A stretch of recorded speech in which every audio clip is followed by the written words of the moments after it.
प्रधानमंत्री नरेंद्र मोदी जब दूसरी बार प्रधानमंत्री थे, मतलब इसी साल अप्रैल के महीने में लोकसभा चुनाव का प्रचार कर रहे थे, लोकसभा चुनाव में थे, तीसरी बार प्रधानमंत्री नहीं बने थे, लेकिन फिर भी उन्हें G7 समिट में शामिल होने के लिए इटली से न्योता आता है और इस न्योते में तारीख लिखी होती है 13 और 14 जून को।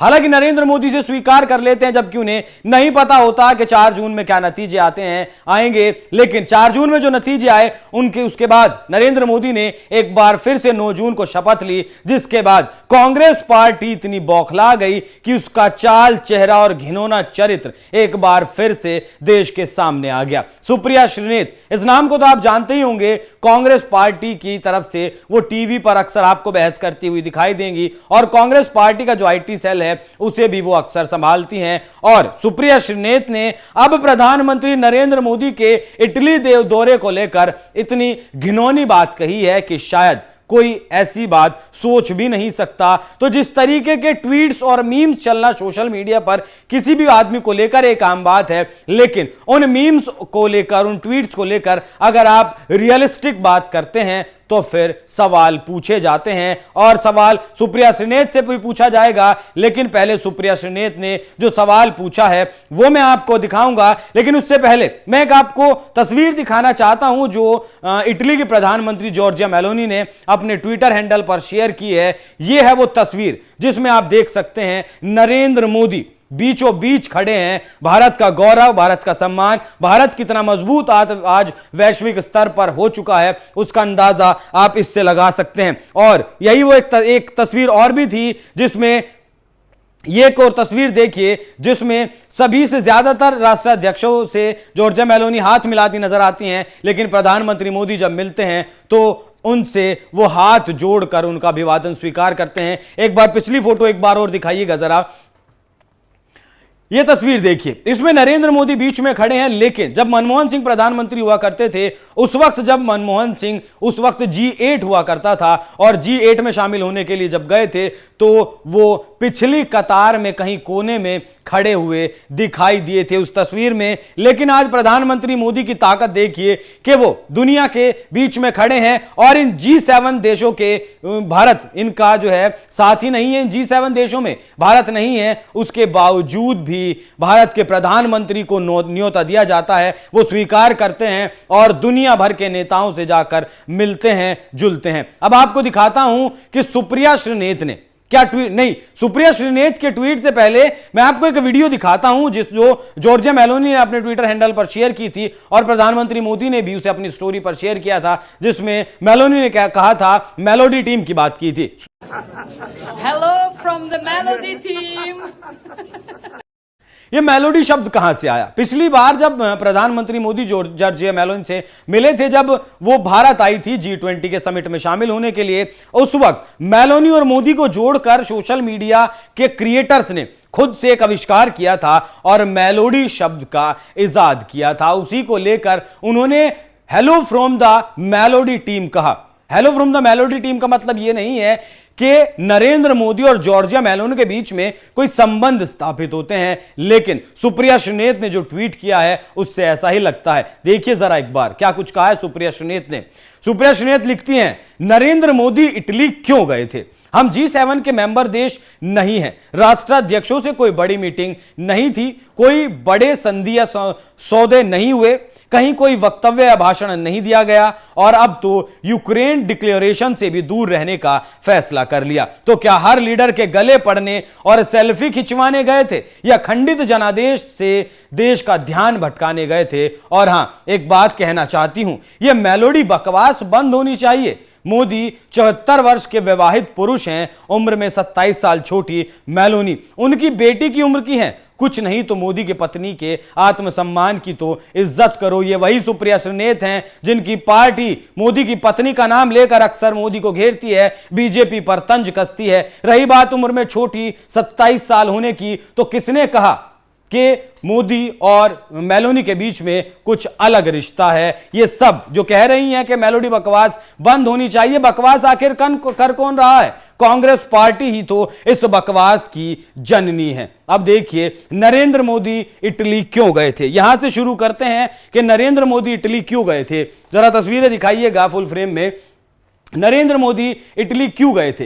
अब पहले यह बताइए, जो सुप्रिया सुनेत, राहुल गांधी अक्सर इटली क्यों जाते हैं? राहुल गांधी अक्सर विदेशी दौरों पर क्या करने जाते हैं? राहुल गांधी की लड़की के साथ, जिसे चाइनीज भी बताया जाता है, एक पब में उसके साथ फोटोज जो वायरल होती हैं, तो राहुल गांधी वहां क्या करते हैं? किसी लड़की को खाना खिलाते हुए राहुल गांधी की फोटोज जब वायरल होती हैं, तब राहुल गांधी क्या कुछ करने के लिए जाते हैं विदेशी दौरों पर। हर चुनाव में और हर चुनाव के बाद, हर चुनाव से पहले और हर चुनाव के बाद, भले ही 2024 के लोकसभा चुनाव को छोड़ दीजिए, हालांकि इस बार भी वो गए थे लंदन में, कहां जाते हैं छुट्टी मनाने के लिए राहुल गांधी? ये सब सवाल हैं, तो इनके जवाब भी सुप्रिया सुनेत ही देंगी। सुप्रिया सुनेत के इस ट्विटर पर एक जवाब भी एक यूजर ने दिया है, वो भी मैं आपको दिखाता हूं। एक यूजर ने पूछा है कि द एनालाइजर न्यूज अपडेट के नाम से एक ट्विटर हैंडल है, उसने लिखा है, वर्ष 2008 में सोनिया और राहुल बीजिंग गए क्यों थे?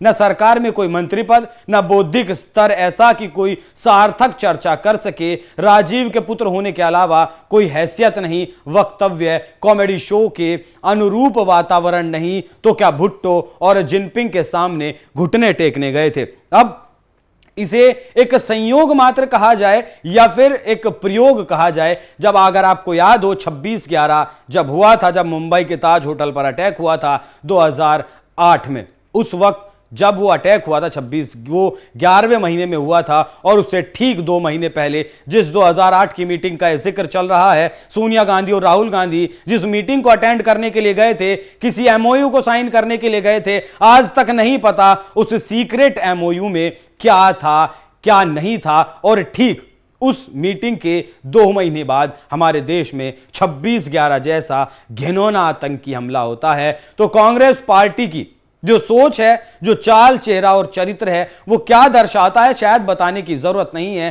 सुप्रिया सुनेत का एक बार और आप मुझे ट्वीट दिखाइएगा दर्शकों को। यहां कुछ चीजें रह गई थी, कोई बड़े सौदे या कोई यहां राष्ट्राध्यक्षों से कोई बड़ी मीटिंग नहीं थी। अगर बड़ी मीटिंग नहीं थी तो प्रधानमंत्री मोदी तो गिड़गिड़ाए नहीं थे जॉर्जिया मेलोनी के सामने या इटली के राष्ट्राध्यक्ष के सामने कि हमें बुला लीजिए। भारत उसका सदस्य भी नहीं है, उसके बावजूद भी हिंदुस्तान के प्रधानमंत्री के कद को देखते हुए उन्हें वहां बुलाया गया। यह जवाब है सुप्रिया सुनेत के इस सवाल का। कोई बड़े संधि या सौदे नहीं हुए। हमारा व्यापार इटली के साथ $1 लाख बिलियन के पार पहुंच चुका है। जॉर्जिया जो है, सुप्रिया सुनेत जरा आंकड़ों पर गौर करें। कहीं कोई वक्तव्य या भाषण नहीं हुआ। वो G7 देशों की एक औपचारिक बैठक थी, औपचारिक प्रोग्राम था, तो इतनी बड़ी उसमें कोई ये बात नहीं है। तो क्या हर लीडर के गले पड़ना और सेल्फी खिंचवाने गए थे, ये सबसे अच्छा पॉइंट जो है सुप्रिया सुनेत ने उठाया है कि क्या हर लीडर के गले पड़ना जरूरी है। तो सुप्रिया सुनेत याद करिए, जब प्रधानमंत्री मोदी अमेरिका जाते हैं और वहां पर जो अमेरिका के राष्ट्राध्यक्ष, अमेरिका के राष्ट्रपति हैं जो बाइडन, वो मोदी के नाम के वहां नारे लगते हैं। मोदी के सामने किस तरीके से वो मोदी का अभिवादन करते हैं और कहते हैं कि एक बार फिर से आपका स्वागत है व्हाइट हाउस में, इसे अपना ही घर समझिए, इस तरीके की बातें करते हैं। पापुआ न्यू गिनी के जो प्रेसिडेंट होते हैं वो प्रधानमंत्री नरेंद्र मोदी के पैर छूते हैं।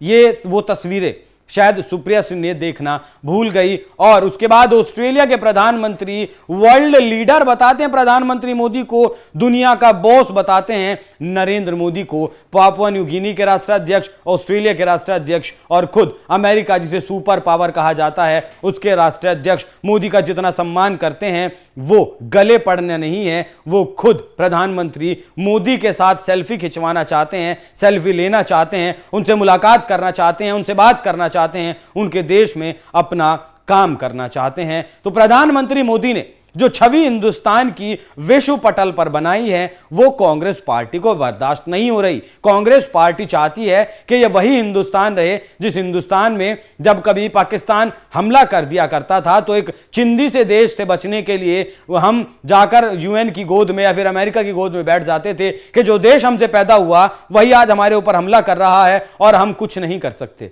हमारी मदद करिए, हमें बचाइए। इस तरीके की बातें अमेरिका की गोद में बैठकर जो पार्टी और जिस पार्टी के जो प्रधानमंत्री हुआ करते थे, माफ कीजिएगा ऐसे शब्दों का शायद मुझे इस्तेमाल नहीं करना चाहिए, लेकिन कांग्रेस को शायद वही शासन पसंद था। आज का शासन पसंद नहीं है जब हम किसी भी देश, वो महाशक्ति हो, सुपर पावर हो, वो कुछ भी हो, हम चीन से आंख मिलाकर बात करते हैं, रशिया हमारा अच्छा दोस्त है, अमेरिका हमारे सामने बोलने की हिमाकत नहीं करता, हम सबसे आंख में आंख मिलाकर बात करते हैं। ये बढ़ती हुई जो ताकत है हिंदुस्तान की, ये सुप्रिया श्रीनेत को पसंद नहीं आ रही। और एक बात मैं समझा दूं आपको कि ये जो ट्वीट किया गया, अब इस ट्वीट को लगातार तमाम ट्विटर हैंडल से पोस्ट किया जाएगा और इनके जो चरण चंपक जो हैं, जो बाहर देशों में बैठे हैं, हो सकता है अब वो इस पर वीडियो भी बनाए कि मोदी इटली क्यों गए थे, मोदी ने सेल्फी क्यों खिंचवाई, जब मोदी की कोई आधिकारिक बैठक नहीं होनी थी, मोदी का कोई भाषण नहीं होना था, तो मोदी आखिर क्यों गए, आखिर क्या चल रहा है जॉर्जिया मेलोनी और मोदी के बीच।